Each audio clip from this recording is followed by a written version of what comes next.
가족 이야기 채널에 오신 구독자 여러분, 환영합니다. 오늘 들려드릴 이야기는 바로 매일 밤 남편이 여동생의 방으로 몰래 들어갑니다.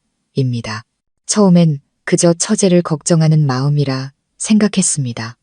하지만 어느 날 밤 제가 죽은 듯 잠든 척하다가 온몸이 굳어버리는 충격적인 장면을 목격하기 전까지는요. 제 7년간의 결혼 생활이 한순간에 무너져 내리는 순간이었습니다. 이 이야기 뒤에 숨겨진 진실이 궁금하시다면 지금부터 제 이야기에 귀 기울여 주시기 바랍니다. 제 이름은 서연, 32살이고 경기도의 한 소도시에서 중학교 국어 교사로 일하고 있습니다. 남편 민주는 저보다 2살 많은 34살로 전자제품 회사 기술팀장입니다. 저희는 결혼 7년차 부부입니다. 겉으로 보기에 저는 남부러울 것 없는 여자였습니다. 능력 있고 돈도 잘 벌고 대인관계도 좋으며 아내와 아이에게 늘 다정한 남편을 뒀으니까요. 하지만 누가 알았을까요? 잠시 경계심을 푼 그 찰나의 순간에 제가 숨막히는 의심과 고통의 나락으로 떨어지게 될 줄은요. 제 여동생 미나는 올해 20살, 저와는 아버지가 다른 이부동생입니다. 어머니께서 늦둥이 미나를 낳고 몸이 약해지셔서 어릴 때부터 거의 제가 키우다시피 했습니다. 미나가 기저귀를 찰 때부터 제가 업고 돌봤죠. 6년 전 어머니께서 지병으로 돌아가신 후 저는 미나를 저희 집으로 데려와 친딸처럼 여기며 살았습니다. 제겐 피부치나 다름없는 아이였어요. 미나는 공부도 잘하고 말수가 적으며 내성적인 아이였습니다. 늘 어둠 속에 숨어 피지 못하는 꽃처럼 조용히 지냈죠. 처음에는 남편도 그런 처제를 무척 아꼈습니다. 간식거리나 학용품을 사다 주기도 하고 심지어 자신이 다니는 회사에서 장학금을 받을 수 있도록 도와주기도 했습니다. 저는 그런 남편에게 늘 감동했습니다.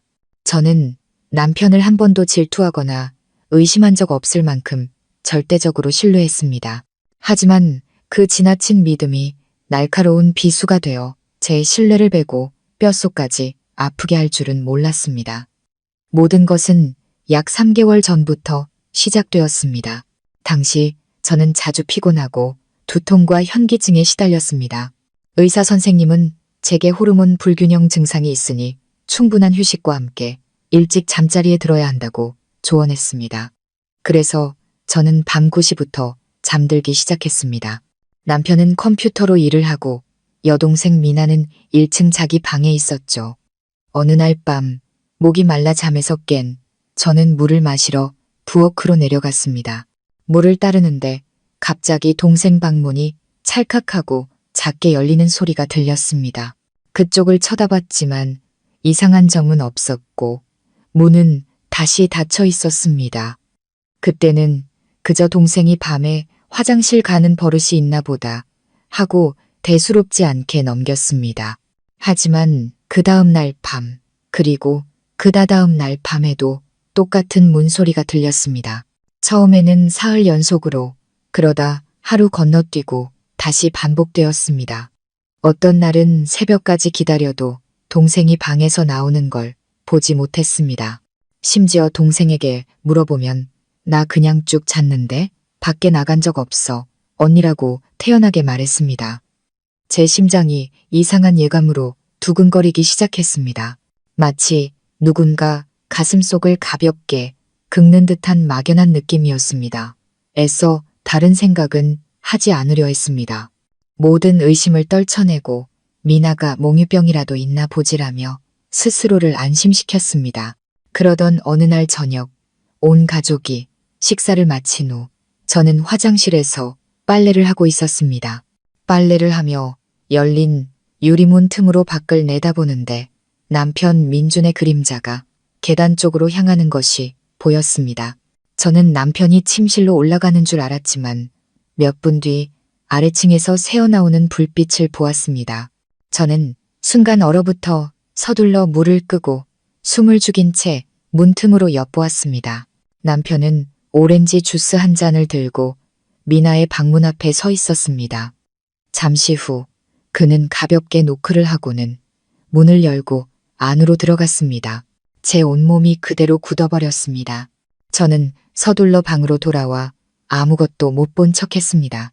머릿속이 온통 뒤죽박죽이 되며 수천 가지 질문이 떠올랐습니다. 이렇게 늦은 밤에 남편이 여동생 방에 들어간 이유는 뭘까? 단순히 오렌지 주스를 주기 위해서 더 이상 생각하고 싶지 않았습니다. 그 후 며칠 동안 저는 모든 것을 더 유심히 살피기 시작했습니다. 생활 습관을 바꾸고 일부러 일찍 잠자리에 들면서도 새벽 1시에 조용히 알람을 맞춰놨습니다. 어떤 밤에는 거실 소파에 앉아 모든 불을 끄고 나무 바닥 위로 올려 퍼지는 발소리에 귀를 기울였습니다. 저는 남편 민준이 동생 방에 들어가는 것을 최소 4번은 목격했습니다. 매번 15분에서 20분 정도 머물렀고 어떤 날은 30분까지 있기도 했습니다. 하지만 지켜볼수록 저는 무력감에 빠져들었습니다. 참았다져 물을 용기가 나지 않았습니다. 입을 여는 순간 이 가정이 산산조각 날까봐 두려웠습니다. 내성적인 동생에게 상처를 줄까봐, 제 오해일까봐 두려웠습니다. 그리고 제 안에서 들끓는 질투와 의심, 혼란스러운 감정들 때문에 제 자신이 두려웠습니다. 그리고 운명의 그날 밤이 왔습니다. 저는 여느 때처럼 잠든 척했습니다.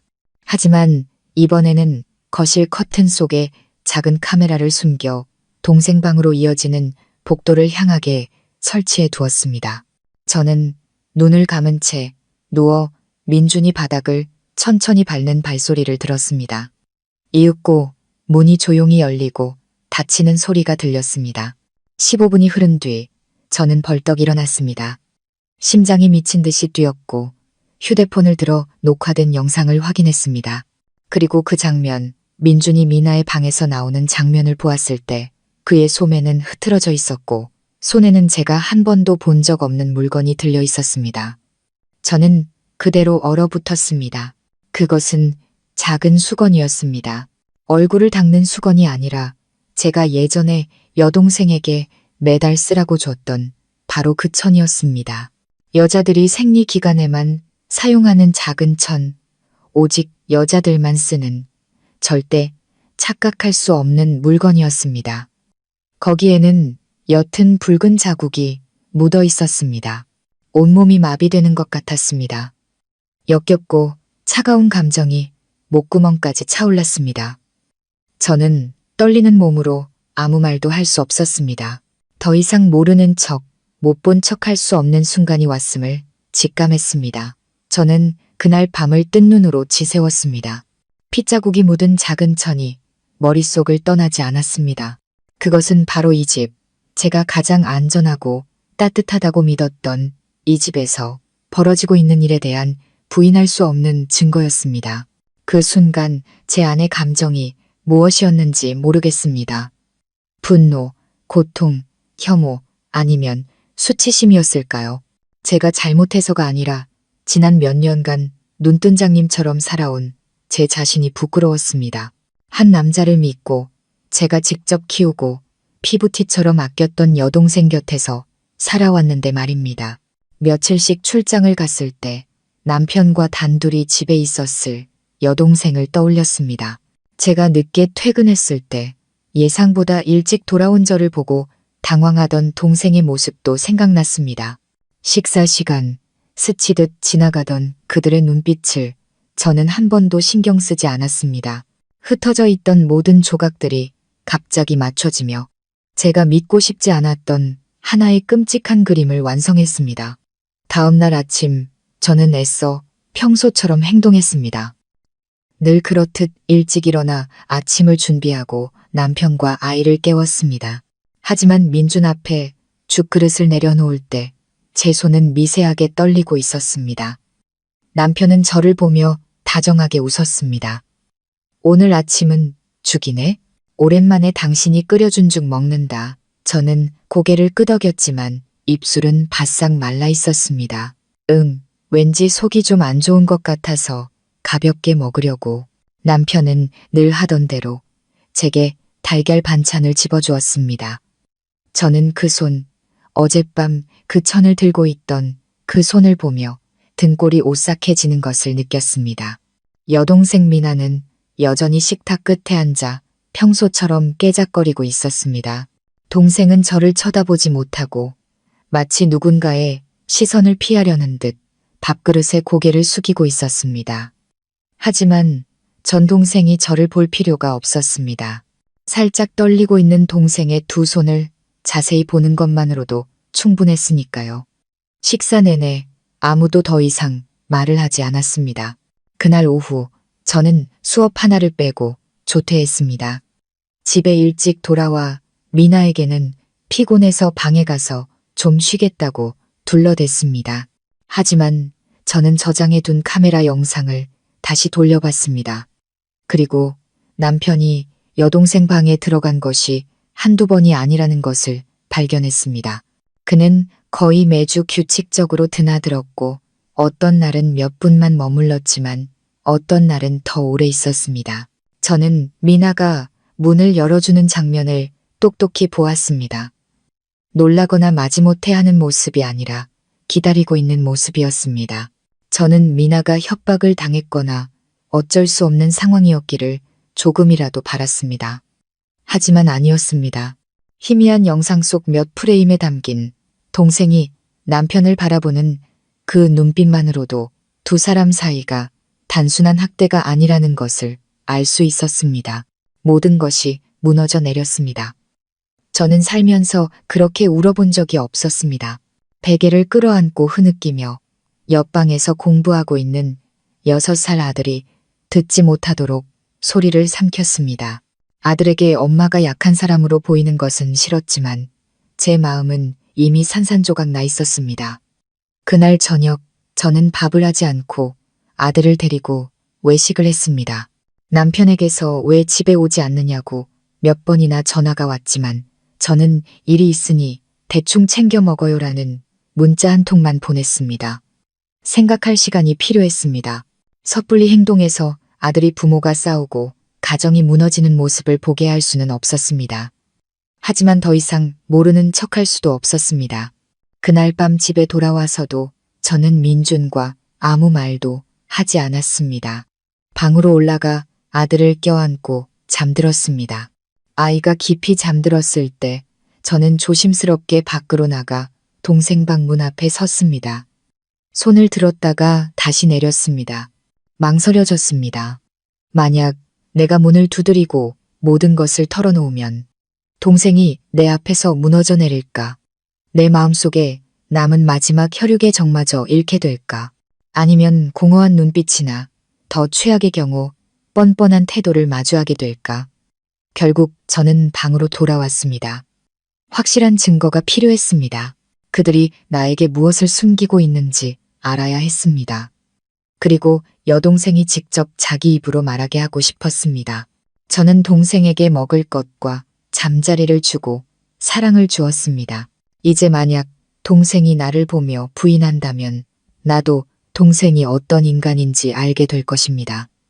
저는 계획을 세웠습니다. 제 방에 또 다른 작은 카메라를 설치했습니다.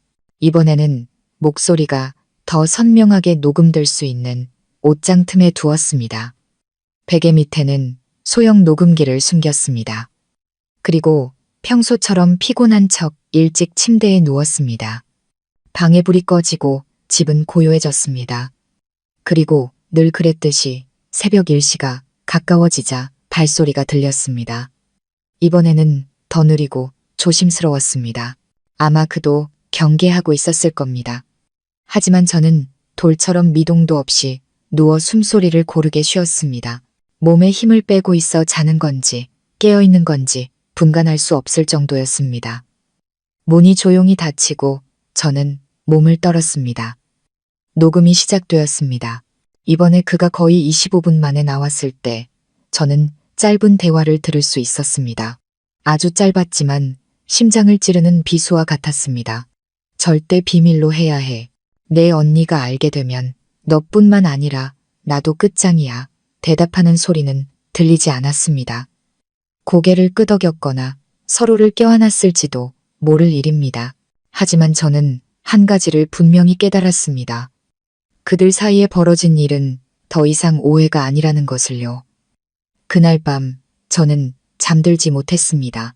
옆에 누워 잠든 어린 아들을 보며 가슴이 미어졌습니다. 저에게 어린 동생을 맡기고 일찍 세상을 떠나신 어머니를 생각했습니다. 남편과 자식을 위해 온 마음과 사랑을 다 바쳤던 지난 세월을 떠올렸습니다. 하지만 제가 돌려받은 것은 더러운 배신과 가장 가까운 혈육에게서 등 뒤에 꽂힌 칼이었습니다. 이제 더 이상 예전처럼 살 수 없다는 것을 알았습니다. 하지만 아직 아무 말도 하지 않았습니다. 기다렸습니다. 그들이 어디까지 깊이 빠져드는지 알고 싶었습니다. 그리고 제가 직접 이 모든 것을 끝낼 것입니다.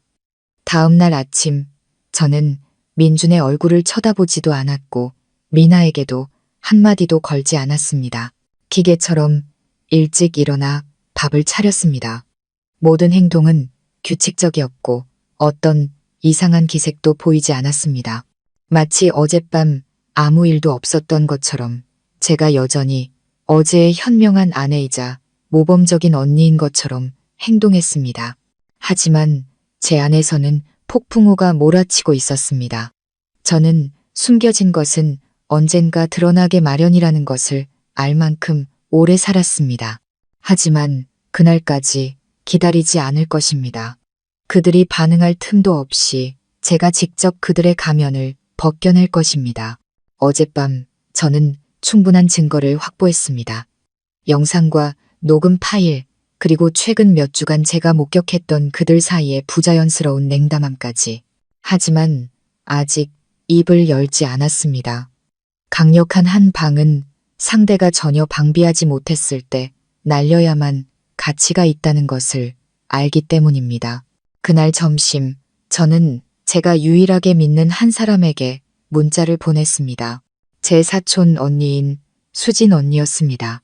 현재 법률사무소에서 회계사로 일하고 있는 언니는 이혼의 아픔을 겪었고 친한 동료와 바람난 남편 때문에 고통받은 적이 있었습니다. 저는 딱 한 문장을 보냈습니다. 언니, 시끄럽지 않게 내 명예를 되찾는 걸 도와줄 수 있어? 수진 언니는 5분 뒤 바로 전화를 걸어왔습니다. 언니의 목소리는 차분하고 단호했습니다. 무슨 일이야? 서두르지 말고 다 듣고 나서 내가 어떻게 해야 할지 말해줄게. 저는 처음으로 모든 것을 털어놓았습니다. 제 목소리는 모래처럼 메말랐지만 눈물은 쉴 새 없이 흘렀습니다. 수진 언니는 말을 끊지 않았습니다. 거의 20분간의 침묵 끝에 언니는 길게 한숨을 쉬었습니다. 그렇게 평정심을 유지하다니 정말 대단하다. 이제 내 말 잘 들어. 첫 번째로 카메라 데이터를 전부 USB에 복사해서 안전한 곳에 보관해. 남편이 절대 모르게. 그 다음 무슨 핑계를 대서든 동생을 최소 반나절은 집 밖으로 내보내. 그때 내가 다른 한 사람과 함께 갈게. 하지만 넌 평소처럼 행동해야 해. 절대 아무것도 티내면 안 돼. 할 수 있겠어? 저는 마음속이 들끓었지만 고개를 끄덕였습니다. 그날 오후 저는 미나에게 아무렇지 않은 척 물었습니다. 미나야, 마트에 가서 언니 심부름 좀 해줄래? 가는 길에 언니 약도 좀 사다 줘. 미나는 잠시 망설였지만 이내 알겠다고 했습니다. 동생이 집을 나서자마자 저는 수진 언니에게 전화를 걸었습니다. 1시간 뒤 언니가 저보다 나이가 좀 더 많아 보이는 한 여성분과 함께 도착했습니다. 언니는 그녀를 지역사회에서 가정문제 상담사로 일하는 박 선생님이라고 소개했습니다. 선생님의 눈빛을 보니 제가 겪고 있는 것보다 훨씬 더 끔찍한 일들을 많이 목격해 오신 분 같았습니다. 제가 겪고 있는 일보다 더 끔찍한 일들을요. 우리는 자리에 앉아 제가 수집한 모든 자료를 검토했습니다. 박 선생님은 깊이 생각에 잠긴 후 천천히 말했습니다. 일을 크게 벌이라고 권하고 싶진 않아요. 아직 아이도 어리니까요. 하지만 더 이상 침묵해서도 안 됩니다. 그 동생이 비록 혈육이라도 배신을 했다면 이 집에 있을 자격이 없어요. 남편은 어떻게 할 생각이에요? 저는 손을 꽉 쥐었습니다. 목소리가 떨렸습니다. 아직 모르겠어요. 하지만 적어도 그들이 부인하지 못하게 하고 싶어요. 서로와, 그리고 저와 마주보게 만들고 싶어요. 박 선생님은 고개를 끄덕였습니다. 그럼 오늘 밤 마지막 기회를 주세요. 서연 씨는 집을 비운 척하는 거예요. 아들을 데리고 친정에 간다고 말하고요. 하지만 사실은 근처에 있다가 바로 돌아와 문 뒤에 서 있는 겁니다. 저와 수진 씨도 함께 있을게요. 그들이 집에 아무도 없다고 생각할 때 그들이 어떤 행동을 선택하는지 똑똑히 보게 될 겁니다. 저는 한참 동안 침묵하다가 동의했습니다. 그날 밤 저는 남편에게 말했습니다. 엄마가 준우 보고 싶다고 며칠 데리고 있다 오라고 하셔서요. 오늘 밤에 갔다가 내일 아침에 바로 올게요. 민주는 머뭇거렸습니다. 지금 너무 늦었는데 애 데리고 멀리 가기 위험하지 않아? 내일 아침 일찍 가는 게 낫지 않아? 저는 미소를 지었습니다. 괜찮아요. 아침에는 화물차가 많아서 더 복잡할 수도 있어요. 이 시간에 가면 길이 한산할 거예요. 엄마가 많이 기다리셔요. 남편은 잠시 침묵하더니 고개를 끄덕였습니다. 그럼 조심해서 다녀와. 저는 아들을 차에 태우고 집을 나섰습니다. 하지만 얼마 가지 않아 급할 때 종종 아이를 맡기던 친한 이웃집에 아들을 맡겼습니다. 그리고 집에서 50m 떨어진 곳에 차를 세우고 돌아왔습니다. 골목 끝에는 박 선생님과 수진 언니가 기다리고 있었습니다. 우리는 아무 말 없이 가볍게 고개만 끄덕인 후 마당으로 들어섰습니다. 저는 비상 열쇠로 문을 아주 조용히 열었습니다. 불을 모두 끄고 맨발로 한 걸음 거실로 향했습니다. 우리는 큰 커튼 뒤에 숨었습니다. 심장이 세차게 뛰었습니다. 시계는 밤 11시를 향하고 있었습니다. 제 예상대로 민준의 발소리가 조용히 들려왔습니다. 그는 제 방을 지나쳤습니다. 노크도 하지 않았습니다. 제가 이미 방을 나선 줄 알았을 겁니다. 그는 1층으로 내려가 미나의 방문 앞에 섰습니다. 가볍게 노크를 하자 몇 초 뒤 문이 열렸습니다. 미나는 얇은 잠옷 차림에 머리를 풀어헤친 채 서 있었습니다. 두 사람은 한참 동안 서로를 바라보다가 민준이 안으로 들어갔습니다. 문이 닫혔습니다. 소리를 지르고 싶었지만 저는 손을 꽉 쥐고 옷자락을 붙잡았습니다. 눈을 부릅떴습니다. 박 선생님이 속삭였습니다. 지금 마주할 건가요? 아니면 스스로 고백하게 둘 건가요? 저는 목이 맨 채 말했습니다. 문을 열어주세요. 지금 당장이요. 우리는 다가갔습니다. 문은 잠겨 있지 않았습니다. 제가 문을 세게 밀치자 안의 광경에 저는 그 자리에 얼어붙었습니다. 민주는 화들짝 놀라며 돌아봤고 미나는 벌떡 일어나 얼굴이 하얗게 질렸습니다. 두 사람은 뺨이라도 맞은 듯 아무 말도 못했습니다. 저는 말없이 수진 언니가 준비해 온 녹음 파일을 틀었습니다. 민준의 목소리가 또렷하게 울려 퍼졌습니다. 절대 비밀로 해야 해. 내 언니가 알게 되면 너뿐만 아니라 나도 끝장이야. 아무도 입을 열지 않았습니다. 저는 한때 제가 가장 사랑했던 두 사람을 똑바로 쳐다보았습니다. 그리고 소리치거나 욕하지 않고 차가운 선고처럼 단 한마디를 내뱉었습니다. 이 시간부로 나는 더 이상 당신의 아내가 아니고 내 동생의 언니도 아니야. 저는 그 방을 돌아섰습니다. 한때 제 혈육이자 평생의 동반자였던 두 사람은 여전히 충격에 빠져 한마디도 하지 못한 채 서 있었습니다. 더 이상 들을 필요가 없었습니다. 설명도 사과도 필요 없었습니다. 지금 제게 필요한 것은 냉철함이었고 저는 그것을 충분히 가지고 있었습니다. 박 선생님과 수진 언니는 분노에 찬 눈빛으로 저를 따라 나섰습니다. 등 뒤에서 닫히는 문소리는 가볍지만 단호하게 낡은 장을 마감하는 소리 같았습니다. 이상하게도 눈물이 나지 않았습니다. 그 문이 열리는 순간부터 제 눈물은 이미 말라버렸습니다. 거실로 돌아와 소파에 앉아 벽에 걸린 가족 사진을 멍하니 바라보았습니다. 사진 속 저는 환하게 웃고 있고 옆에선 여동생은 수줍지만 다정한 눈빛을 하고 있었습니다. 민주는 제 어깨에 팔을 두르고 있고 아들은 제 품에서 활짝 웃고 있었습니다. 너무나 가식적이어서 마음이 아플 정도로 아름다운 사진이었습니다. 저는 한숨을 쉬었습니다. 바로 이혼하고 싶지도 않고 일을 크게 만들고 싶지도 않아요. 하지만 그들이 제가 지난 며칠간 겪었던 것처럼 두려움과 수치심 속에서 살게 하고 싶어요. 박 선생님은 고개를 끄덕였습니다. 그럼 지금부터 평소처럼 살아가세요. 하지만 조용히 모든 말과 행동을 계산해야 합니다. 아이가 있으니 아이가 상처받지 않게 하세요. 수진 언니가 덧붙였습니다. 그리고 녹음 파일이나 비디오를 가지고 있다는 걸 절대 알게 해선 안 돼. 네가 짐을 싸서 나가지 않고 침묵하는 걸 보면 그들은 어떤 협박보다 더 두려워할 거야. 저는 입술을 깨물었습니다. 저는 여기 머물 거예요. 하지만 이제 이 집은 더 이상 보금자리가 아니라 배신에는 대가가 따른다는 것을 그들이 깨닫게 될 장소예요. 다음 날 저는 평소처럼 아침을 준비했습니다. 하지만 이번에는 함께 식사하지 않았습니다. 식탁에 밥그릇을 내려놓고는 조용히 말했습니다. 먼저 먹어요. 준우 학교에 좀 일찍 데려다 줘야 해서요. 민준이 머뭇거리며 말했습니다. 서연아, 어젯밤 일은. 저는 고개를 들어 그의 눈을 똑바로 쳐다보며 아주 천천히 말했습니다. 더 이상 할 말은 없다고 생각해요. 당신이 선택한 거니까. 나는 어디에도 가지 않을 거예요. 적어도 내가 모든 준비를 마칠 때까지는요.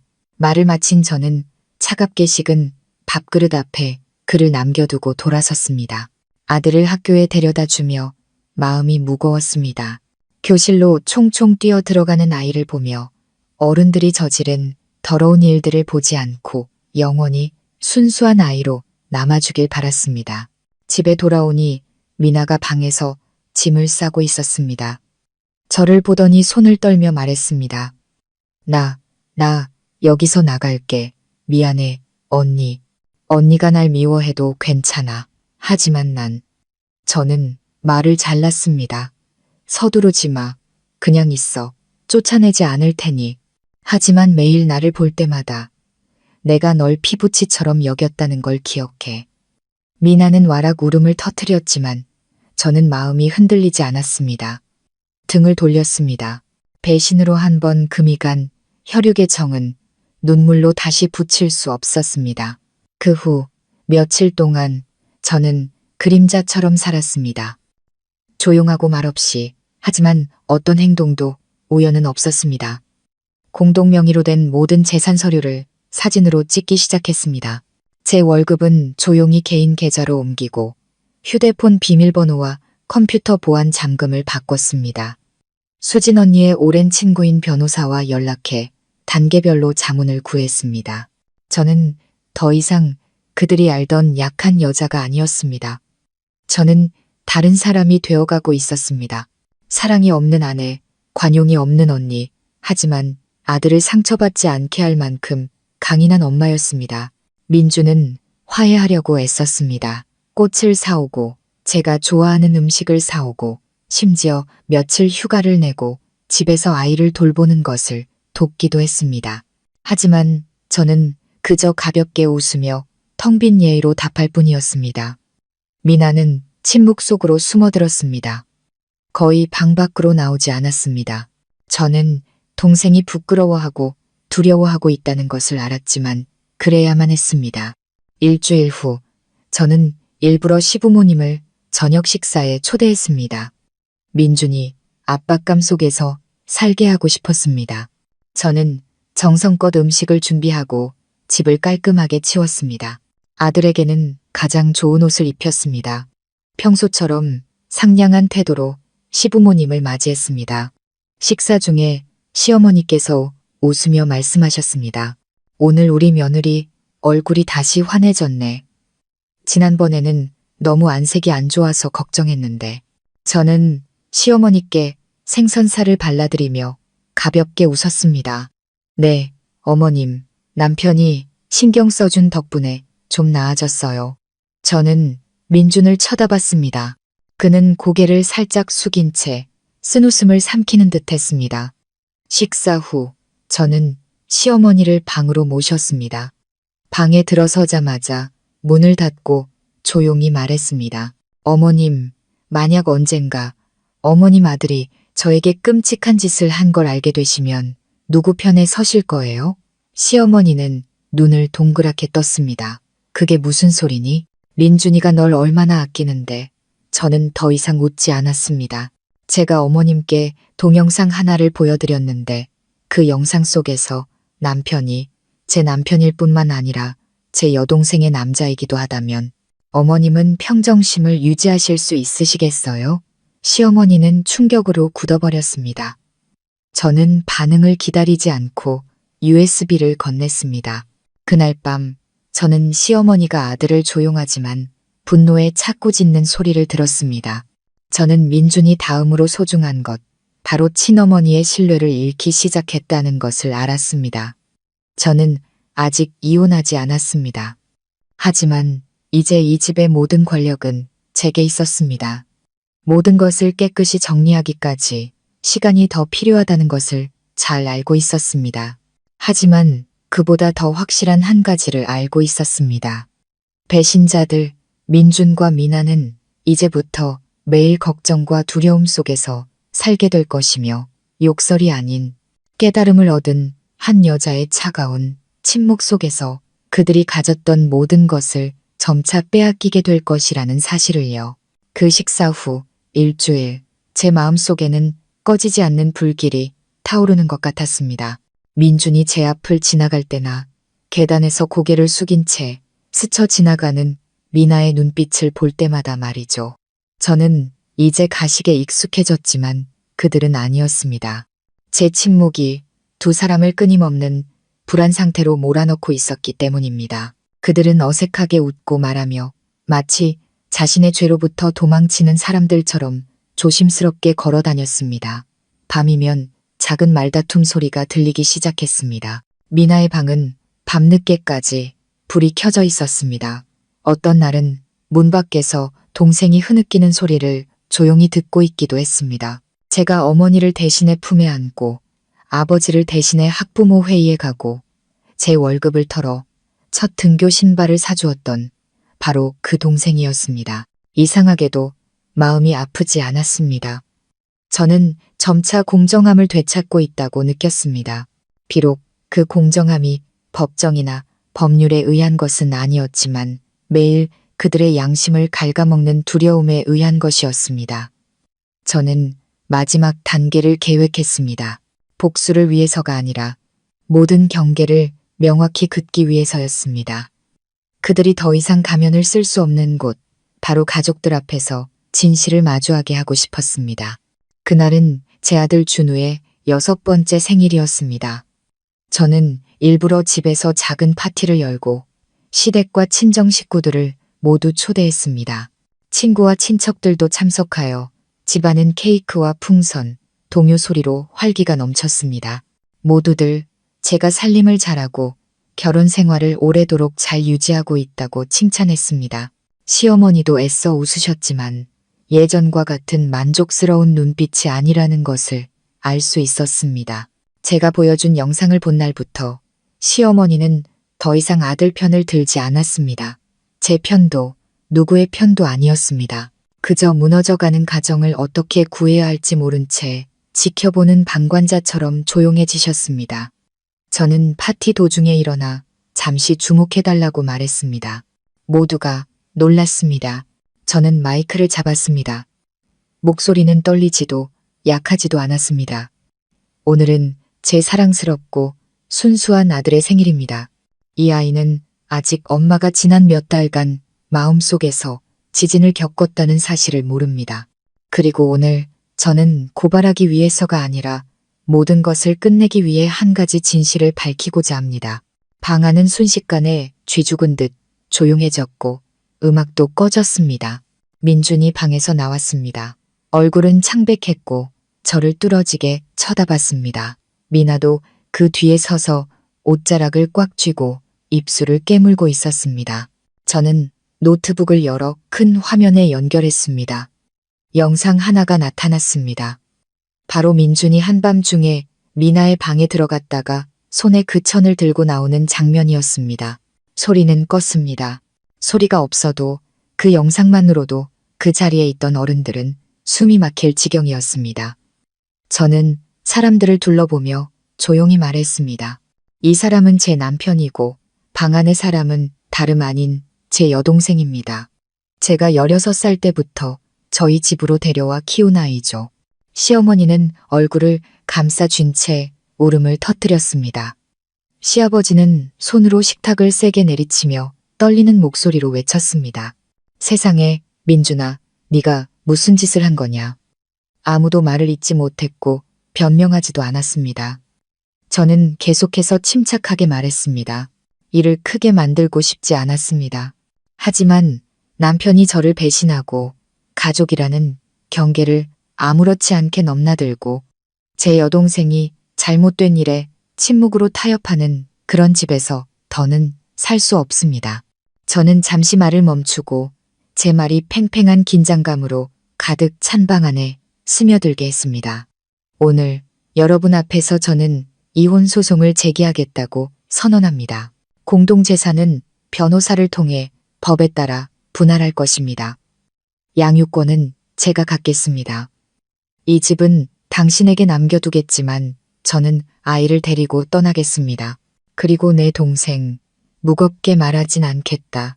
하지만 이 순간부터 넌 더 이상 우리 가족이 아니다. 미나는 울음을 터뜨리며 무릎을 꿇었습니다.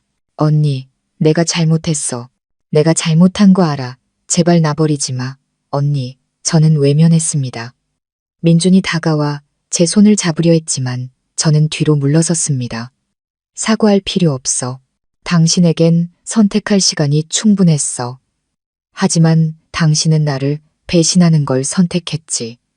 그러니 이제 나도 내 길을 선택해야 할 때야.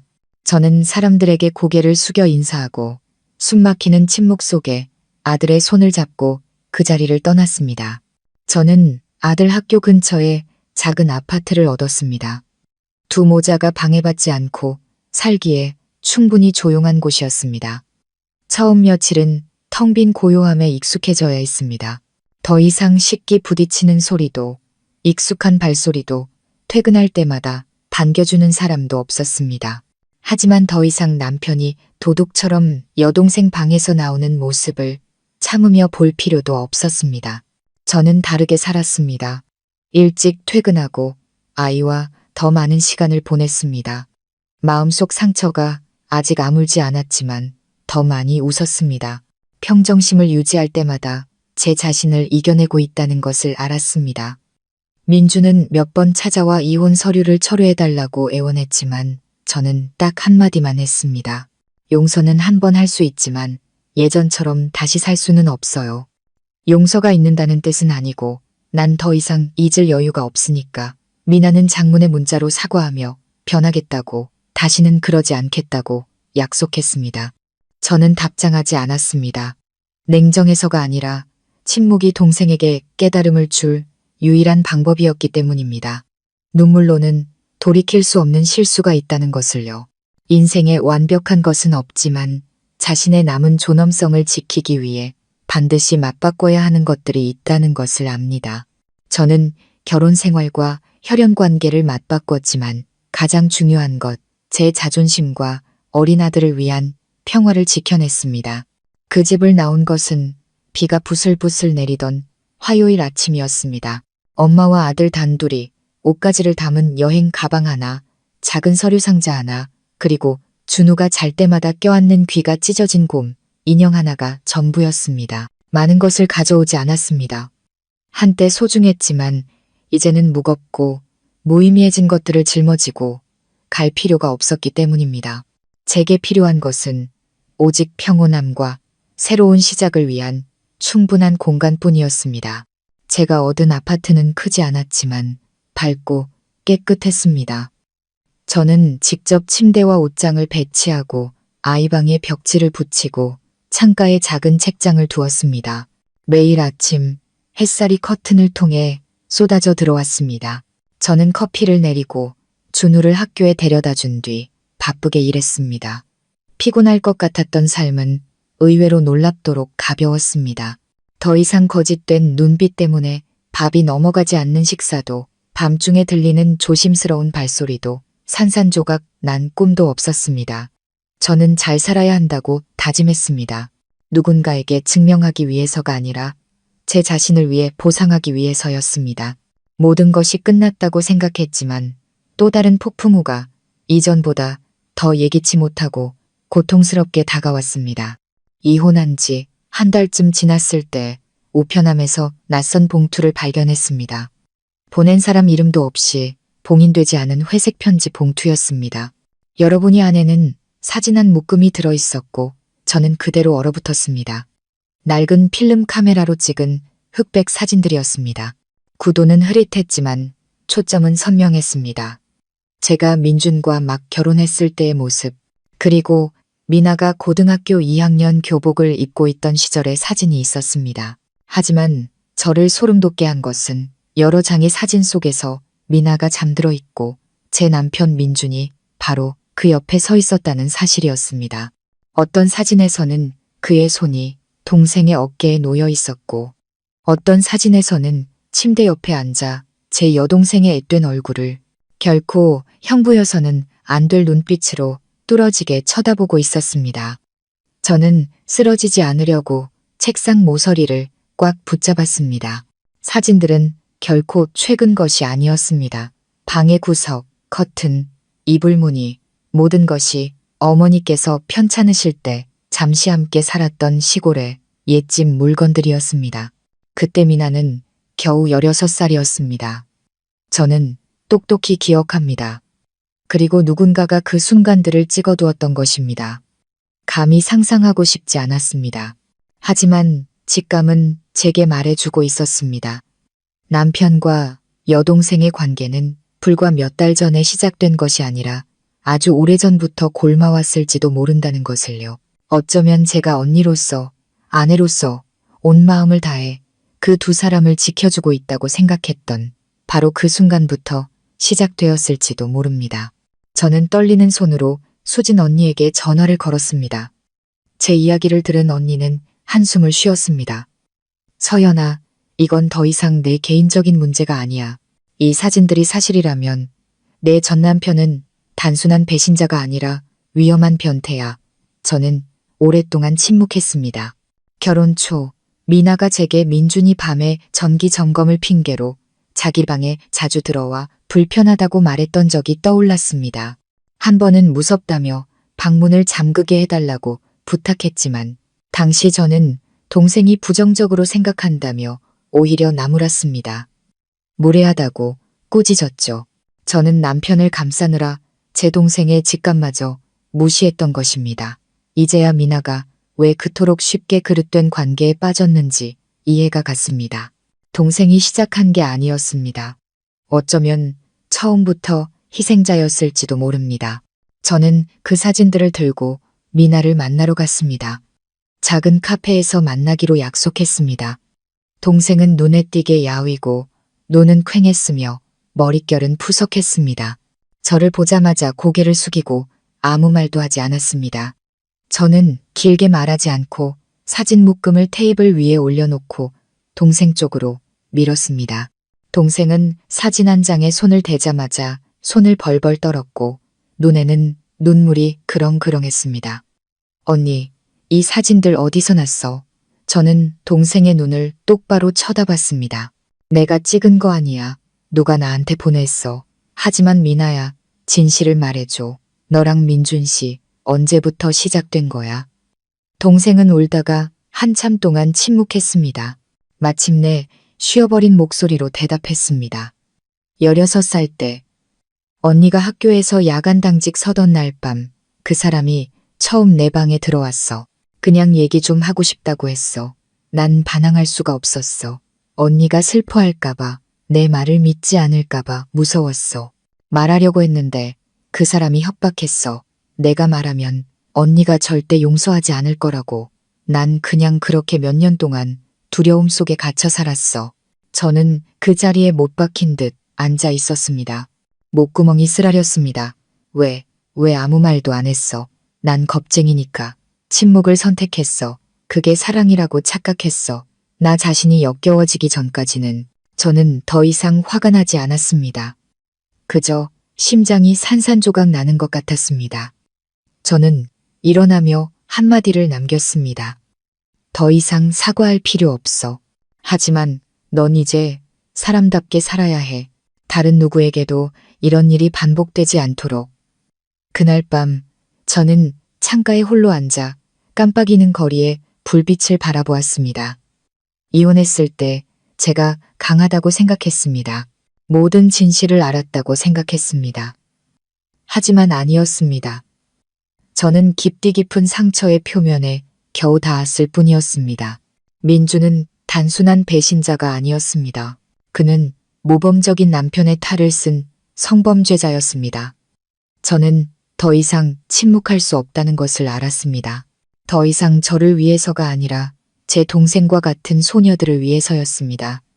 제가 목소리를 내지 않으면 상처받을지도 모르는 사람들을 위해서 저는 수진 언니에게 전화를 걸어 천천히 말했습니다. 형사 고소할 거야. 그 사람이 단 하루도 더 자유롭게 돌아다니는 걸 원치 않아. 저는 작은 아파트에 조용히 앉아 있었습니다. 찻잔의 차는 언제 식었는지 생강향은 더 이상 향긋하지 않았습니다. 밖에서는 빗방울이 유리창을 두드리고 있었지만 제 마음은 예전처럼 흔들리지 않았습니다. 한때 글을 쓰고 아름다움을 사랑했던 저는 이제 오직 한 가지, 진실이 빛을 봐야 한다는 것만이 중요하다고 느꼈습니다. 수진 언니에게 전화를 걸었습니다.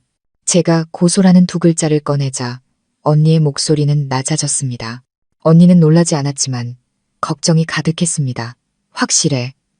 쉬운 길이 아닐 텐데, 서연아. 네가 예상치 못한 많은 일들이 따라올 거야. 여론, 양가 가족, 내 아이까지 모두 휘말리게 될 거라고 저는 눈을 감았습니다. 알아. 하지만 내가 침묵하면 나도 공범이야. 난 더 이상 배신당한 아내가 아니라 여동생의 소리 없는 눈물을 외면했던 언니가 되는 거야. 수진 언니는 한참 동안 침묵했습니다. 알았어. 그럼 내가 첫걸음부터 도와줄게.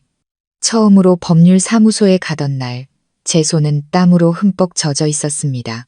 수백 명의 학생을 가르치고 수백 명의 학부모 앞에 서봤지만 이렇게 제가 작게 느껴진 적은 없었습니다. 저는 영상, 사진 묶음, 그리고 미나의 진술까지 모든 것을 설명했습니다.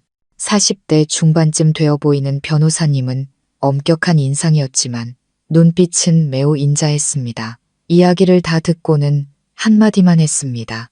아주 소수의 사람만이 할 수 있는 용감한 일을 하셨군요. 그 점이 제가 서연 씨를 가장 존경하는 부분입니다. 우리는 서류 준비를 시작했습니다. 모든 증거는 복사되었고 모든 진술은 상세히 기록되었습니다. 저는 미나에게 연락해 과거에 민준에게 성추행을 당한 사실을 확인해달라고 요청했습니다.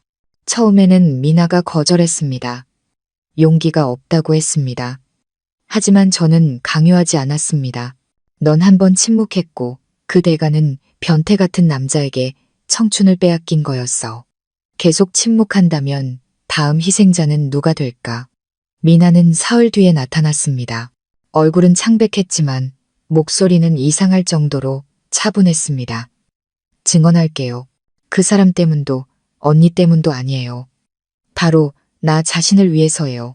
그리고 언니가 2층에서 아무것도 모른 채 잠들어 있을 때 내 방에서 소리 없이 울었던 그 첫날 밤을 위해서요. 고소장이 접수되었습니다. 저는 시댁 식구 누구에게도 알리지 않았습니다. 그들이 자신의 아들이 단순한 배신자가 아니라 착한 사람의 탈을 쓴 악마라는 사실을 알게 되면 무너져 내릴 것을 알았기 때문입니다. 저는 시어머니께만 따로 연락해 예전에 두 모자가 자주 담소를 나누던 호숫가 찻집에서 만나자고 했습니다. 시어머니는 초췌한 모습으로 나타났습니다. 저는 빙빙 돌리지 않고 고소장 사본을 건넸습니다. 시어머니는 떨리는 손으로 서류를 받았고 눈은 초점을 잃었습니다. 미성년자 신체에 대한 성추행 혐의 부분을 읽으시더니 숨을 헐떡였습니다. 세상에, 민준아. 저는 시어머니의 어깨에 손을 얹고 부드럽지만 단호하게 말했습니다. 어머님 마음 아프신 거 알아요. 하지만 어머님이 하나 아프시면 저는 10배는 더 아파요. 제 편을 들어달라고 바라진 않아요. 하지만 최소한 잘못된 편에 서지는 말아주세요. 시어머니는 테이블에 머리를 밟고 눈물을 뚝뚝 흘렸습니다. 아무 말씀도 하지 않으셨습니다. 하지만 저는 어떤 고통은 반박하거나 변명할 수 없고 그저 조용히 받아들일 수밖에 없다는 것을 이해했습니다.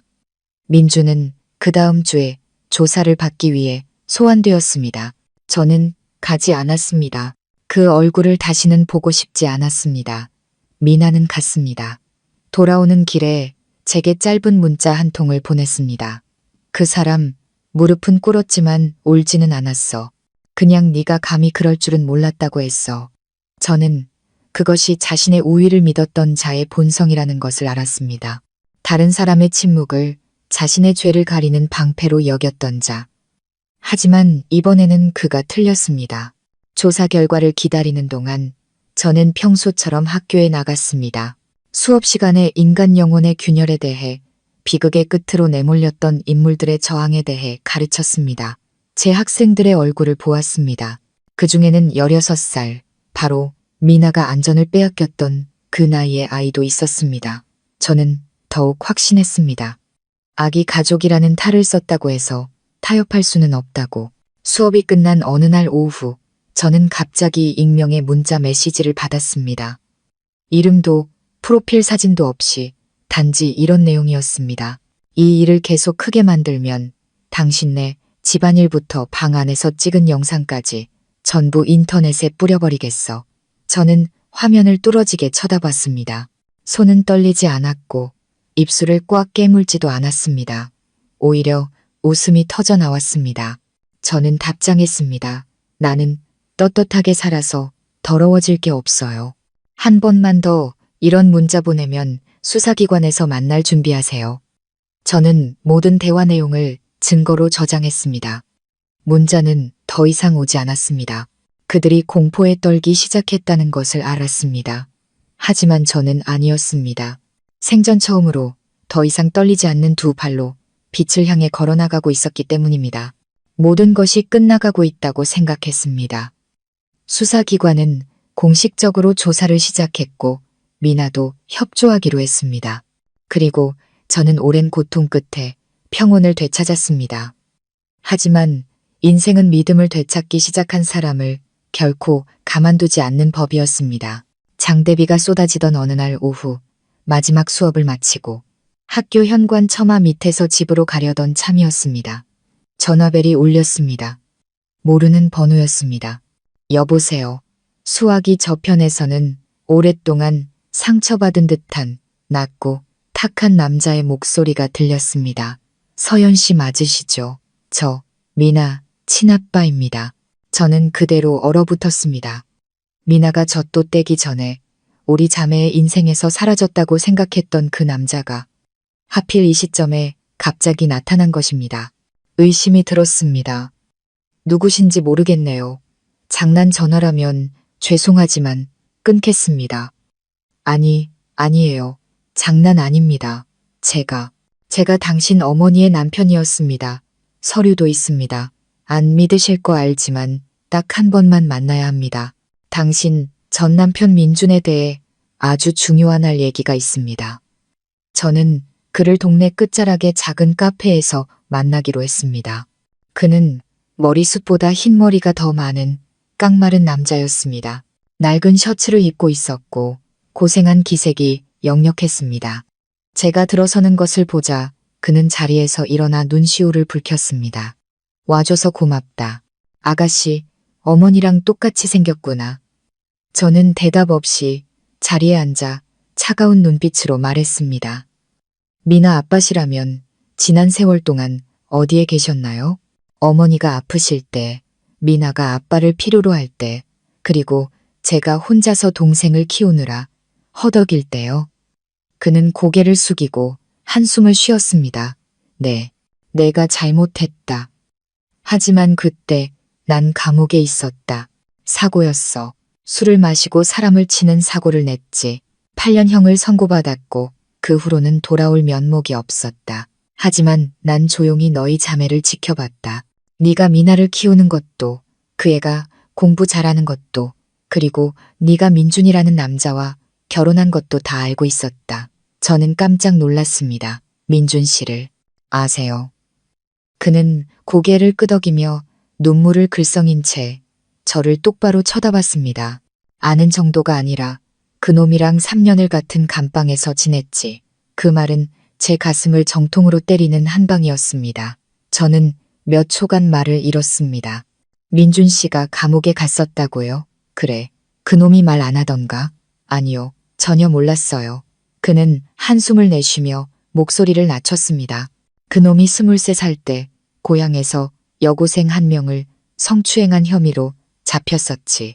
그때 그놈 집안이 꽤 잘 살아서 돈으로 무마했고 결국엔 명예훼손 같은 가벼운 죄명으로 끝났어. 하지만 감방에선 다들 그놈이 어떤 인간인지 알았지. 말은 번지르르하게 하고 착한 척하지만 난 똑똑히 봤어. 신체 검사 시간에 젊은 여자 교도관들을 훔쳐보고 따라다니는 걸. 그놈은 비뚤어지고 병적인 취향을 가졌어. 제 심장이 쿵 내려앉았다가 다시 세차게 뛰었습니다. 왜 이 이야기를 저에게 하시는 건가요? 내 딸이 희생자였다는 걸 알고 네가 그놈의 가면을 벗길 수 있는 유일한 사람이라는 것도 알기 때문이다. 저는 침을 삼키며 애써 평정을 유지했습니다. 저는 이미 고소장을 제출했고 미나도 증언했습니다. 모든 것이 조사 중이에요. 그는 고개를 끄덕였습니다. 알고 있다. 그리고 그놈이 도망치려 한다는 것도 알고 있지. 아마 더 빨리 움직여야 할 거다. 내가 그놈이 자주 드나드는 외곽의 한 민박집 주소를 안다. 모든 걸 내 손안에 쥐고 싶다면 처리되기 전에 그놈이 도망치게 둬선 안 돼. 그는 주머니에서 손으로 쓴 종이 한 장을 꺼내 테이블에 내려놓았습니다. 주소를 보니 시내에서 30km 이상 떨어진 외딴 언덕 속에 있는 곳이었습니다. 저는 그에게 감사하다고 말했습니다. 마음속에는 여전히 의심이 가득했지만 한 아버지의 목소리와 눈빛 그리고 떨림 속에서 그가 잘못을 뉘우치고 있다는 것을 믿었습니다. 그리고 이번에는 누구도 도망치게 두지 않을 것입니다. 그날 밤 저는 잠을 이루지 못했습니다. 그곳에 가야 할지, 직접 맞서야 할지, 아니면 법이 처리하기를 기다려야 할지 많이 생각했습니다.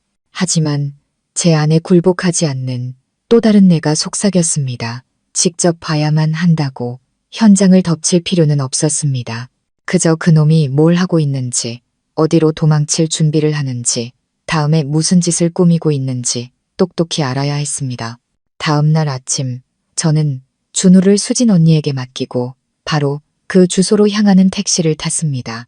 길은 구불구불하고 한적했으며 양옆은 아카시아 숲과 임시 가옥들 뿐이었습니다. 목적지에 도착하자 그의 말대로 낡은 붉은 기와지붕에 낡은 간판이 걸린 민박집이 보였습니다. 저는 바로 들어가지 않고 수십 미터 떨어진 곳에서 지켜봤습니다. 그리고 오전 10시쯤 야구 모자에 마스크를 쓴 남자가 민박집 뒷문으로 나오는 것을 보았습니다. 그는 큰 가방을 메고 주위를 살피더니 오토바이를 타고 떠났습니다. 저는 그 걸음걸이를 알아봤습니다. 지난 7년간 아내로서 의지했던 바로 그 사람, 민준이었습니다. 저는 휴대폰을 꺼내 수진 언니에게 전화를 걸었습니다. 언니, 지금 바로 경찰에 신고해줘. 방금 민준이 도망치려는 걸 봤어. 아저씨가 알려준 주소에 와 있어. 수진 언니는 다급하게 대답했습니다. 그 자리에서 움직이지 마. 들키지 않게 조심하고 바로 처리할 사람에게 연락할게. 저는 전화를 끊었습니다. 손은 여전히 떨렸지만 이번에는 두려움 때문이 아니라 승리가 가까워지고 있다는 예감 때문이었습니다. 3시간 뒤 시내에서 15km 떨어진 검문소에서 위조 신분증을 소지한 민준을 검거했다는 문자를 받았습니다. 저는 계단에 주저앉았습니다. 눈물이 터져 나왔습니다. 아파서가 아니라 마침내 제가 포기하지 않았다는 사실 때문에, 침묵하지 않았다는 사실 때문에, 그리고 누구도 내 인생에 들어와 내 가족을 상처 입히고 대가 없이 떠나게 두지 않겠다는 나 자신과의 약속을 지켰다는 사실 때문에 흘린 눈물이었습니다. 민준이 경찰서로 연행되던 날, 저는 그곳에 없었습니다. 지난 7년간 제 곁에 누워있던 사람이 고개를 숙인 채 그가 진작에 갔어야 할 곳으로 들어가는 모습을 볼 필요는 없었습니다.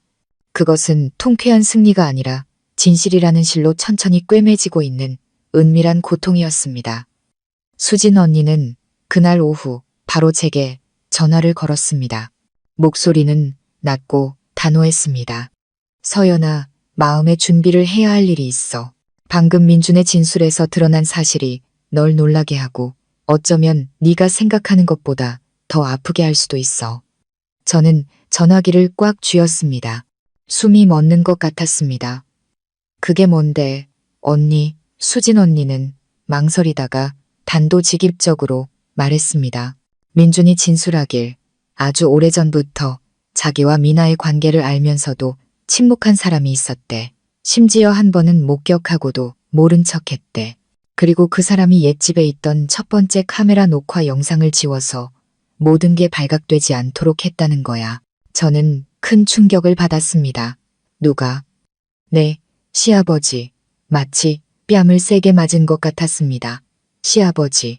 제가 존경했고 가부장적이지만 품이 있고 점잖다고 생각했던 그 남자. 매일 저녁차를 끓여드리고 명절마다 진심 어린 예의로 식사를 대접했던 그 사람이었습니다. 수진 언니는 계속했습니다. 민준의 말에 따르면 한 번은 밤에 미나 방에서 나오다가 아버지에게 들켰대. 하지만 아버지는 며느리인 너에게 알리거나 꾸짖는 대신 그냥 네가 지금 무슨 짓을 하는지 알고는 있냐고 묻기만 했대. 그리고 그 후로 다시는 그 얘기를 꺼내지 않았고 누구에게도 말하지 않았다는 거야. 민주는 아버지가 막을 줄 알았는데 오히려 가족 체면은 지켜라고만 했다고 진술했어. 숨을 쉴 수가 없었습니다. 저는 시아버지가 저를 바라보던 깊고 고요한 우물 같던 눈빛을 떠올렸습니다. 제가 집안에 카메라를 설치하는 얘기를 꺼낼 때마다 그가 피하던 모습도 생각났습니다. 저는 그가 말수가 적고 내성적인 사람이라고 생각했지만 그것은 껍데기였습니다. 진실보다 망신을 더 두려워하는 한 남자의 사악한 타협을 감추기 위한 껍데기. 저는 한참 침묵하다가 수진 언니에게 물었습니다. 그럼 증거는 있어? 있어. 변호사님이 미나에게서 따로 진술을 받았어. 미나가 한 번은 시아버지가 문 앞까지 왔다가 돌아가는 소리를 들었다고 확인해줬어. 그 후로 집 카메라에 그날 밤 데이터가 갑자기 사라졌다는 거야. 혹시 다른 날짜의 카메라 사본은 가지고 있어? 저는 고개를 끄덕였습니다. 있어. 하지만 맨 처음 건 아니야. 난 그게 기술적인 오류인 줄 알았어. 수진 언니는 천천히 말했습니다. 아니, 그건 사람의 실수야. 누군가가 삭제 버튼을 눌렀기 때문이야. 가족의 명예를 지키는 것이 한 아이를 보호하는 것보다 중요하다고 생각했기 때문이지. 저는 손을 꽉 쥐었습니다. 차갑고 시큼한 감정이 온 가슴에 퍼졌습니다. 그날 밤 저는 밥을 먹지 않고 진한 차 한 잔을 타서 창가에 조용히 앉아 있었습니다. 제게 그를 가르쳐주고 남자라면 여자를 보호할 줄 알아야 한다고 제 아들의 머리를 쓰다듬던 시아버지의 모습을 떠올릴 때마다 목에 걸린 가시를 삼킨 듯한 기분이 들었습니다. 맞서야 한다는 것을 알았지만 어디서부터 시작해야 할지 몰랐습니다. 존경했던 사람이 악이 벌어지는 것을 보고도 못 본 척 침묵했을 때 어떻게 대처해야 하는지 아무도 가르쳐주지 않았으니까요. 이틀 후 저는 옛집을 찾아갔습니다. 시어머니가 문을 열고 저를 보고는 깜짝 놀랐습니다. 서연아, 어떻게 연락도 없이 왔니? 저는 빙빙 돌리지 않았습니다. 아버님 좀 뵈야겠어요. 시어머니는 당황하며 말했습니다. 내 아버지는 며칠째 몸이 안 좋아서 방에서 안 나오신다. 저는 시어머니의 눈을 똑바로 쳐다봤습니다. 알고 있어요. 그리고 왜 몸이 안 좋으신지도 알고 있고요. 시어머니는 놀랐지만 더 묻지 않고 조용히 안으로 들어가 남편을 불렀습니다. 잠시 후 시아버지가 나왔습니다. 얼굴은 수척했고 머리는 더 희끗희끗해져 있었습니다. 그는 저를 피하지 않았지만 눈빛에는 예전과 같은 자신감이 없었습니다. 저는 마주서서 평온한 목소리로 말했습니다. 아버님, 정말로 민준이 미나방에 들어가는 걸 보셨고 첫 번째 카메라 영상을 삭제하신 게 맞나요? 그는 침묵했습니다. 얼굴 근육이 경련을 일으켰습니다. 저는 계속했습니다. 아버님께서 인정하시면 제가 수사기관을 부를 필요는 없을 거예요. 하지만 계속 침묵하시면 이 일은 더 이상 한 사람의 죄로 끝나지 않을 겁니다. 시아버지는 의자에 주저앉았습니다. 깍지 낀 두 손이 떨렸습니다. 그리고 한숨을 쉬며 속삭이듯 말했습니다. 봤다. 하지만 무서웠다. 그때는 그냥 오해일 거라고 생각했다. 설령 잘못된 일이 있더라도 집안에서 조용히 해결해야 한다고 생각했지. 온 집안이 망신당하는 걸 원치 않았다. 이렇게 심각한 일일 줄은 몰랐다. 눈물이 흘렀습니다. 16살짜리 아이가 자기 집에서 성추행을 당했는데 어른이라는 사람이 카메라를 지우고 인격까지 지워버리다니. 아버님은 침묵이 명예를 지키는 것이라 생각하셨겠지만 바로 아버님께서 그 지붕 아래 살던 사람들의 믿음을 죽였다는 걸 모르셨군요. 시아버지는 의자에 주저앉았고 옆에 서 있던 시어머니는 두 손으로 입을 막고 흐느꼈습니다. 집안은 끔찍한 침묵에 잠겼습니다.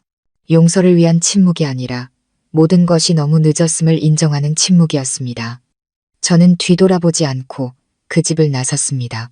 마음속 무언가가 겨울의 마른 가지처럼 완전히 죽어버려 다시는 싹을 틔울 수 없을 것 같았습니다. 그날 오후 제가 준우를 데리러 갔을 때 아이는 저를 꼭 껴안았습니다. 엄마, 아까 새 집에서 엄마랑 나랑 같이 있는 그림 그렸어. 선생님이 엄마가 우리 반에서 제일 용감한 사람이래. 저는 아이를 꽉 껴안았습니다. 눈물이 왈칵 쏟아졌습니다. 아파서가 아니라 이 세상에 실패한 어른들이 가득하더라도 내가 포기하지 않는 한 내 아이는 더 나은 삶을 살 수 있을 거라는 생각 때문이었습니다. 1심 재판은 불타는 듯한 더위 속 월요일 아침에 열렸습니다. 저는 수진 언니와 미나 옆 두 번째 줄에 앉았습니다. 법정은 그리 넓지 않았지만 무거운 분위기는 마치 비좁은 지하실에 앉아있는 듯한 느낌을 주었습니다. 모든 말과 시선이 서로를 베는 칼날이 될 수 있는 곳, 민준이 들어왔습니다. 여전히 옅은 색의 수감복을 입고 눈은 퀭했지만 시선은 흐트러지지 않았습니다. 그는 고개를 꼿꼿이 세운 채 마지막 남은 자존심이라도 지키려는 듯 보였습니다. 그의 시선이 저를 스쳐 지나갈 때 저는 피하지 않고 똑바로 쳐다봤습니다. 도전하기 위해서가 아니라 진실이 더 이상 그의 손에 있지 않다는 것을, 바로 이 법정에서 법의 손에 쥐어져 있다는 것을 알게 하기 위해서였습니다. 제 변호인은 카메라, 사진, 진술서, 미나의 심리 감정 결과 등 모든 서류와 물적 증거를 조목조목 제시했습니다. 제 옆에 앉은 미나는 손을 꽉 쥐고 입술은 파랗게 질렸지만 떨지는 않았습니다. 저는 동생에게서 새로운 빛을 보았습니다. 더 이상 언니 뒤에 숨는 연약한 소녀가 아니라 자신의 과거를 스스로 말하는 여성이었습니다. 하지만 변호인이 삭제된 영상, 그 어두운 밤들의 시작이었던 첫 번째 영상에 대해 언급했을 때 미나는 숨을 가쁘게 쉬기 시작했습니다. 저는 동생의 허벅지에 손을 얹어 안심시키려 했지만 동생은 제 손을 가볍게 밀치고 벌떡 일어났습니다. 죄송합니다. 잠시 밖에 좀. 누구도 반응하기 전에 미나는 비틀거리다 바닥에 쓰러졌습니다. 얼굴은 새하얗게 질려 있었습니다. 법정은 소란스러워졌고 경위들이 즉시 달려왔습니다. 저는 달려가 동생을 부축했습니다. 몸은 차가웠고 입술은 무언가 터져나오는 것을 막으려는 듯 굳게 다물려 있었습니다. 수진 언니는 급히 구급차를 불렀습니다. 재판은 휴정되었습니다. 모두들 퇴정하라는 요청을 받았습니다. 미나는 근처 병원으로 이송되었습니다. 저는 동생 곁에 앉아 차가운 손을 잡고 혼란스러운 마음을 다잡았습니다. 의사는 미나가 외상은 없지만 강한 정신적 충격으로 인한 신경쇠약 증세를 보인다고 했습니다. 동생은 휴게실에 누워있는 2시간 동안 아무 말도 하지 않았습니다. 그러다 저와 단둘이 남았을 때 조용히 눈을 뜨고 바람 소리처럼 속삭였습니다. 언니, 기억났어. 저는 목이 메어 쳐다봤습니다. 뭐가? 미나는 고개를 돌려 저를 똑바로 쳐다봤습니다. 침묵 속에서 마주하던 수개월 만에 처음이었습니다. 그날 밤, 내가 16살이었던 그 첫날 밤. 민준 씨가 혼자 들어온 게 아니었어. 아버님이, 시아버님이 직접 데리고 들어왔어. 저는 그대로 얼어붙었습니다. 무슨 소리야? 시아버님 말이야. 그분이 내 방문을 두드리면서 민준 씨가 할 얘기가 있다고 했어. 난 무슨 영문인지 몰랐지만 그분이 문을 열어주고 그 사람이 들어오게 했어. 그러고 나서 아버님은 나가셨고 난 그냥 가족 간의 대화인 줄 알았어. 그 사람이 내 옆에 앉아 내 몸을 만지기 시작하기 전까지는 저는 주먹을 꽉 쥐었습니다. 머릿속에서 수천 개의 비명이 울리는 것 같았습니다. 왜 진작말 안 했어? 기억 못했어. 그 기억을 몇 년 동안이나 잠가놨었나 봐. 하지만 변호사님이 첫 번째 영상이 삭제된 얘기를 읽었을 때 그 노크 소리가 기억났어. 아버님의 눈빛도 걱정하는 눈빛이 아니라 무심한 눈빛이었어. 저는 동생을 끌어안았습니다. 심장의 모든 세포가 부서지는 것 같았습니다. 남편의 배신뿐만 아니라 한때 이 가정에서 아버지의 자리에 앉아있던 사람의 차갑고 무자비한 공모였습니다. 저는 바로 수진 언니에게 전화해 새로운 사실을 알렸습니다. 언니는 잠시 말을 잃더니 외쳤습니다. 그럼 민주는 혼자 죄를 저지른 게 아니라 처음부터 도움을 받은 거네. 16살짜리 아이가 어둠 속으로 밀쳐진 건 악한 한 사람 때문이 아니라 그 아이를 지켜줘야 할 사람들의 침묵 때문이었어. 저는 목이 메었습니다.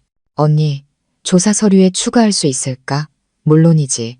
미나의 새로운 진술과 함께 2차 심리 감정을 요청할게.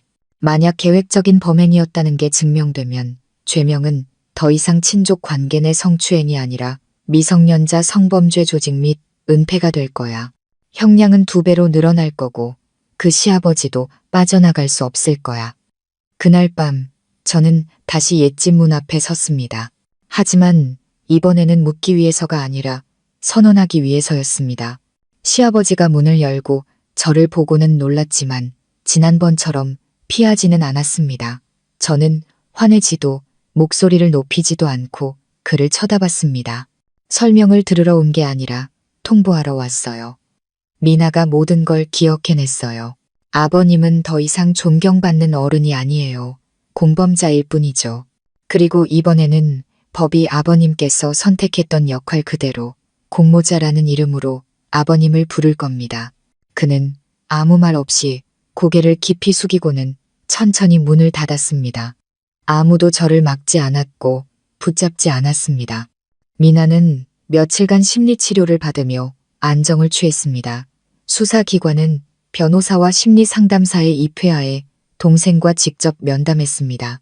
동생은 기억나는 모든 것을 확인해 주었고 이번에는 단순한 진술이 아니라 서명과 증거가 첨부된 진술서였습니다. 사건은 확대되었고 시아버지는 소환되었습니다. 민주는 증인 회유 및 증거 인멸의 위험이 높아 구속 수감으로 전환되었습니다. 저는 멀리서 모든 상황이 진행되는 것을 지켜봤습니다. 더 이상 끼어들고 싶지 않았습니다. 할 말은 다 했고 할 일도 다 했습니다. 나머지는 정의에 맡겼습니다. 하지만 마음속 깊은 곳에서는 진실의 대가가 항상 비싸다는 것을 알고 있었습니다. 그것은 법에서 오는 것이 아니라 소리 없는 상실에서 오는 것이었습니다. 한 아버지는 무너졌고 한 가정은 깨졌으며 한 아이는 아무도 모르게 너무 깊은 상처 속에서 살아왔습니다. 마지막 재판은 섣달 금음의 차가운 어느 날 아침 잿빛 하늘 아래 열렸습니다. 문틈으로 스며드는 바람이 법정의 공간을 더욱 싸늘하게 만들었습니다. 옅은 노란 불빛 아래 저는 미나 옆에 앉아 동생의 손을 꽉 잡았습니다. 다시 한번 산산조각 나지 않도록 지켜주려는 듯이. 저편에서는 민준과 시아버지가 다른 시간에 각각 들어왔습니다. 둘 다 수감복을 입고 얼굴은 수척했습니다. 하지만 이상하게도 그들의 눈빛은 달랐습니다. 민준은 조용히 앉아 있었지만 여전히 평정을 유지하려 애썼습니다. 반면 한때 굳건한 기둥이라고 생각했던 시아버지는 넋이 나간 사람 같았습니다. 그는 고개를 들지 못하고 누구도 쳐다보지 않은 채 마치 땅속으로 숨고 싶은 듯 바닥만 뚫어지게 바라봤습니다. 재판이 시작되었습니다. 서기가 각 죄명을 또렷하게 낭독했습니다. 이번에는 18세 미만 친족 성폭력 혐의 외에 민주는 친족의 신뢰를 이용한 범법 행위 및 법망을 피하려 한 혐의가 추가되었습니다. 시아버지 김영수 씨는 중대 범죄 방조 및 은폐 혐의로 기소되었습니다. 제 변호인은 제가 처음 발견했을 때부터 증거 수집, 고소, 미나의 협조 과정, 그리고 김영수 씨가 숨겼던 사실까지 모든 과정을 진술했습니다. 미나가 증인으로 불려 나왔습니다. 저는 동생의 손을 꽉 잡았습니다. 동생은 약간 떨며 일어섰지만 증인석으로 향하는 걸음걸이는 놀라울 정도로 단단했습니다. 제 이름은 김미나, 22세, 사범대학 마지막 학년 학생이며 피해자의 여동생입니다. 판사가 물었습니다. 오늘 재판에서 증언을 계속할 만큼 건강과 정신 상태가 괜찮습니까? 미나는 고개를 끄덕였습니다. 목소리는 잠겨 있었습니다. 저는 지난 6년간 침묵해왔습니다. 그래서 오늘은 더 이상 침묵하고 싶지 않습니다. 법정은 쥐죽은 듯 조용해졌습니다. 미나는 모든 것을 털어놓았습니다. 단 하나의 세부사항도 숨기지 않았습니다.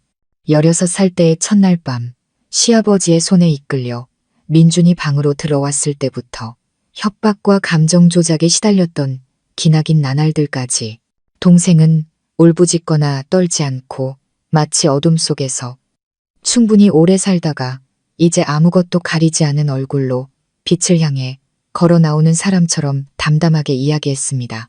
판사가 물었습니다. 피고인들에게 어떤 형량을 선고하기를 바라십니까? 미나는 고개를 숙였다가 잠시 침묵한 후 대답했습니다.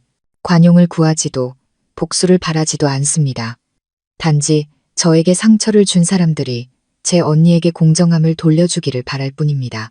언니는 자신의 젊음과 가정을 모두 잃으면서 자신의 고통을 솔직하게 말할 수 있게 저를 구해줬으니까요. 눈물이 흘렀습니다. 법정의 누구도 그 말에 감정을 억누를 수 없었습니다. 그리고 예상치 못한 일이 일어났습니다. 미나는 민준 쪽을 그리고 시아버지 쪽을 번갈아 쳐다봤습니다. 눈빛에는 더 이상 두려움이 아니라 소름 끼칠 정도로 단단한 무언가가 있었습니다. 하지만 재판부와 제 언니 앞에서 이 말씀을 드리고 싶습니다. 제가 사과하고 싶습니다. 저는 깜짝 놀랐습니다. 모두가 웅성거렸습니다. 미나는 계속했습니다. 침묵이 자신을 지키는 방법이라고 믿었던 것을 사과합니다. 저 혼자 감당하면 아무도 다치지 않을 거라고 생각했습니다. 하지만 아니었습니다. 제 침묵 때문에 저를 유일하게 지켜주고 사랑해줬던 언니가 잔인하게 등 뒤에서 칼을 맞았습니다. 동생의 목소리가 잠기기 시작했습니다. 제가 유일한 희생자라고 생각했지만 아니었습니다. 서연 언니도 희생자였습니다. 그리고 어쩌면 언니는 저보다 더 아팠을 겁니다. 입을 열지 못하는 동생 하나를 구하기 위해 모든 것을 잃었으니까요. 저는 벌떡 일어나 동생을 끌어안았습니다. 법정은 흐느낌으로 가득 찼습니다.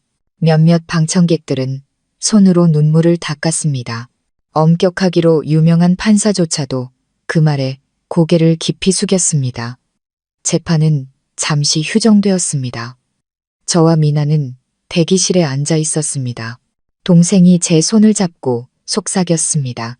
너무 늦어서 미안해. 저는 고개를 저었습니다. 늦었지만 안 하는 것보다 나아. 네가 오늘 이렇게 일어선 것만으로도 언니는 그 어떤 것보다 자랑스러워. 우린 더 이상 희생자가 아니야. 생존자야. 그날 오후 재판부는 민준에게 감형 없는 징역 16년을 선고했습니다. 김영수 씨는 중대 범죄 불고지죄로 징역 3년의 집행유예, 사회봉사 2년을 선고받았습니다. 아무도 반응하지 않았습니다. 두 피고인 모두 고개를 숙인 채 말이 없었습니다. 저는 재판이 끝났을 때 조용히 서 있었습니다. 안도감, 고통, 공허함이 뒤섞인 감정 속에서. 하지만 정의가 버려지지 않았고 지울 수 없는 고통이 기록되었다는 것을 알았습니다. 제가 미나의 손을 잡고 법원 문을 나섰을 때 해가 잿빛 구름 뒤에서 막 모습을 드러내며 차갑게 젖은 땅 위로 첫 햇살을 비추었습니다. 미나는 하늘을 올려다보며 눈을 반짝였습니다. 오늘처럼 해가 예쁜 건 처음 봐, 언니. 저는 미소를 지으며 동생의 손을 꽉 잡았습니다. 오늘이 네가 진정으로 자유로워진 날이니까. 재판 후 저는 옛집으로 돌아가지 않았습니다. 한때 보금자리였고 한 가족의 웃음소리가 가득했던 그 집은 이제 차가운 콘크리트 덩어리에 불과했습니다. 모든 벽이 너무 많은 비밀과 상처를 알고 있는 곳이었습니다. 저는 아들 학교 근처 공원이 있는 작은 아파트로 이사했습니다. 과거가 모든 문 뒤에서 저를 엿보지 않는 곳에서 다시 시작할 수 있는 곳이었습니다. 미나는 저와 함께 살기 시작했습니다. 의지하기 위해서가 아니라 보답하기 위해서였습니다. 한 학기를 휴학하고 학원에서 아르바이트를 하며 정기적으로 심리치료를 받았습니다. 매일 아침 일찍 일어나 준우를 데리고 공원에서 조깅을 했습니다. 저는 벤치에 앉아 한때 공황 상태에 빠지고 사람들의 시선을 두려워했던 동생이 점차 대담해지고 크게 웃고 고개를 드는 모습을 지켜봤습니다. 우리는 과거를 다시 꺼내지 않았지만 가장 아팠던 기억들이 우리 자매를 가장 단단하게 묶어주는 끈이 되었습니다. 어느 날 저녁 제가 늦게 퇴근했을 때 미나가 거실에서 어머니가 남기신 낡은 나무 상자를 안고 앉아 있는 것을 보았습니다. 안에는 손편지 몇 통, 사진 몇 장, 그리고 색이 바랜 은목걸이가 들어있었습니다. 저는 옆에 앉아 조용히 물었습니다. 엄마 생각나? 미나는 고개를 끄덕이며 목소리를 낮췄습니다. 가끔 생각해. 만약 엄마가 살아계셨다면 모든 게 달랐을까? 내가 말할 용기가 있었을까? 아니면 언니가 그렇게 큰 상처를 받지 않았을까? 저는 동생의 어깨를 쓰다듬었습니다. 누구도 미래를 예측할 순 없어. 하지만 엄마는 널 원망하지 않으실 거라고 믿어. 그리고 나는 널 키우고 지켜준 걸 한 번도 후회한 적 없어. 내 유일한 후회는 사람을 잘못 믿었다는 거야. 하지만 대신 적어도 넌 여기 있고 잘 살고 어른이 되었잖아. 미나는 몇 주 만에 처음으로 울음을 터뜨렸습니다. 언니한테 평생 빚졌어. 저는 아무 말 없이 동생을 안아주었습니다. 우리는 그저 노란 불빛 아래 조용함과 거리에서 들려오는 희미한 소음 속에서 그렇게 앉아 있었습니다. 수많은 폭풍 후 뒤의 평온은 더 이상 사치스러운 개념이 아니었습니다. 하지만 인생은 결코 누구도 오래 평온하게 두지 않았습니다. 어느 날 아침 준우를 학교에 데려다 주려던 참에 모르는 번호로 문자가 왔습니다. 나 방금 만기 출소했어. 모든 걸 완전히 끝내기 위해 한 번은 만나야 할 것 같아. 보낸 사람은 민준이었습니다. 저는 몇 번이고 문자를 다시 읽고는 휴대폰을 주머니에 넣었습니다. 아침 내내 멍하니 있었습니다. 화나지도 떨리지도 않았습니다. 단지 홍수는 지나갔지만 진흙은 여전히 굳어있는 것처럼 심장이 무겁게 가라앉는 것을 느꼈습니다. 그날 밤 미나에게 이야기하자 동생은 놀랐지만 두려워하지는 않았습니다. 언니, 어떻게 할 거야? 만나도 괜찮겠어? 무섭지 않아? 아니, 이번에는 내가 주도권을 쥐고 있으니까. 난 더 이상 속았던 아내도 문 뒤에서 엿듣던 여자도 아니야. 나는 진실의 증인이고 모든 것을 제대로 끝낼 권리가 있어. 저는 민준을 예전에 우리가 웨딩 촬영을 했던 강변의 한 카페에서 만나기로 했습니다. 아름다웠던 그곳은 이제 차갑게만 느껴졌습니다. 민준이 도착했습니다. 익숙한 모습이었지만 눈에 띄게 초췌했습니다. 그는 제 맞은편에 앉아 인사도 서론도 없이 말했습니다. 넌 여전히 강하구나. 법정에서도 고소장을 낼 때도 그리고 지금도 저는 대답했습니다. 당신은 여전히 연기를 잘하는군요. 그는 옅은 미소를 지었습니다. 내 설명 듣고 싶어? 저는 고개를 저었습니다. 아니요. 어떤 말도 당신이 저지른 일을 지울 수는 없으니까. 그는 한숨을 쉬며 등받이에 기댔습니다. 그럼 왜 만나자고 한 거야? 저는 그의 눈을 똑바로 쳐다봤습니다. 당신을 더 이상 원망하지도 화내지도 아파하지도 그리고 사랑하지도 않는다고 말해주기 위해서요. 이제 그만 놓아주고 끝내고 싶어요. 오늘에서야 깨달았어요. 용서는 다른 사람이 그럴 자격이 있어서가 아니라 나 자신이 평온해질 자격이 있기 때문이라는 걸. 그는 오랫동안 저를 쳐다보다가 조용히 고개를 끄덕였습니다. 아마 그게 나한테 가장 큰 벌이겠지. 저는 뒤돌아보지 않고 일어섰습니다. 발걸음은 깃털처럼 가벼웠습니다. 1년 후 제 삶은 그 어느 때보다 안정적이었습니다. 미나는 졸업 후 제가 근무했던 바로 그 학교의 국어교사로 부임했습니다. 동생은 교단에 서서 사춘기 학생들에게 자신을 사랑하는 법, 자신을 지키는 법, 그리고 부끄러움 없이 상처의 이름을 부르는 법을 가르쳤습니다. 저는 멀리서 동생을 바라보며 딸이 성장하는 것을 보는 어머니처럼 자랑스러웠습니다. 준우는 2학년이 되었고 점점 더 똑똑해졌습니다. 아이는 그림을 많이 그렸는데 모든 그림에는 엄마, 이모, 그리고 자기 자신 세 사람이 있었습니다. 제가 왜 아빠는 없냐고 묻자 아이는 천진난만하게 고개를 들었습니다. 아빠는 멀리 가서 아직 못 오거든. 하지만 엄마랑 이모만 있으면 충분해. 저는 미소를 지으며 아이를 품에 안았습니다. 제 안의 상처는 사실 많은 붕대가 필요 없었습니다. 그저 진실하게 살고 올바르게 사랑받고 약속했던 대로 엄마와 언니가 되어주는 것만으로도 충분했습니다. 이 이야기에는 동화 같은 결말도 과거를 되돌리는 마법도 없습니다. 하지만 가장 어두웠던 날들이 두려움 없이 빛 속을 걷는 법을 가르쳐 주었다는 것을 압니다. 이야기는 재회의 포옹이나 모든 고통을 갚는 판결로 끝나지 않았습니다. 대신 마침내 일어선 한 여성의 모습으로 끝을 맺습니다. 넘어지고 배신당했지만 자신의 두 발로 계속 나아가기를 선택한 사람. 이 이야기에서 남는 교훈은 바로 이것입니다. 인생에는 피할 수 없는 고통이 있고 터져나왔을 때 마음을 산산조각 내는 진실이 있습니다. 하지만 우리가 맞설 만큼 냉철하고 눈 감지 않을 만큼 강하다면 비록 늦더라도 정의는 목소리를 낼 것입니다. 그리고 가장 중요한 것은 여성이 어떤 역할에 있든 정의를 위해 일어설 용기를 낼 때 그들은 자신뿐만 아니라 주변 사람들까지 반복되는 상처의 깊은 구렁에서 구해낸다는 것입니다. 가족 이야기와 함께 이 긴 여정을 끝까지 들어주신 구독자 여러분, 감사합니다. 이 이야기가 여러분의 마음에 와닿았다면 채널 구독과 좋아요, 그리고 아래에 댓글을 남겨주세요. 저희가 삶과 가까운 의미 있는 이야기들을 계속해서 나눌 수 있는 큰 힘이 됩니다. 다음 이야기에서 다시 뵙겠습니다.